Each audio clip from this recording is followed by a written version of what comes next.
Thursday afternoon chat with Compassion President Wes Stafford. To envelope 4, let's say the moment in 30 years at Compassion where your heart was so broken you were basically asking God, please send me to work at Home Depot. What was that day? Oh, that has happened a lot because I live no more than 30 seconds from tears at any given time. So I'm pretty fragile. But I remember when early on in my time with Compassion, where I first felt that, it was during the Ethiopian famine back in 1985. Yeah. I went into a refugee camp where people were just starving, and a guy was giving me a guided tour through the camp, and we came just as we got to this big army tent. He got a call on his two-way radio and had to leave me. He says, "These are the severely malnutrition little infants. So take a peek in there and I'll be back." And I lifted up the corner of this tent, and underneath it were probably 50 women sitting there with these tiny little emaciated babies. I had never seen anything quite like it. And what they were doing was they were taking little dabs of formula and trying to coax it into the corners of the mouths of their little limp babies. And, of course, when I lifted the tent, that was the light behind me, so all eyes turned to me, and I felt like I was on absolute holy ground. So I sat down in one of the circles, because they were all dipping out of the same little can, and I sat down in a circle of maybe 5 mothers.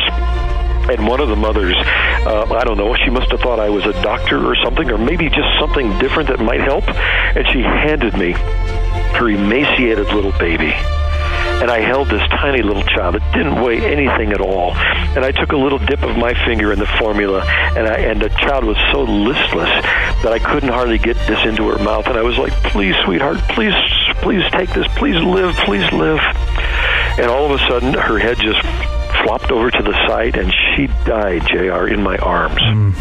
And I will never forget the look at the mother's eyes as I handed this little baby back to her. Her eyes welled with tears, and I was like, "I'm so sorry. I couldn't do it."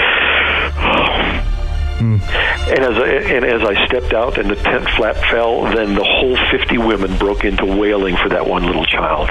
And it just broke my heart. And I said, "You know what? I couldn't save that one, but I will save as many as I can." Well, here's the rest of the story, because it's so strange. About 20 years later, I'm still with Compassion. I'm back in Ethiopia. We are now operational in Ethiopia, not just relief, but our whole program since about 93.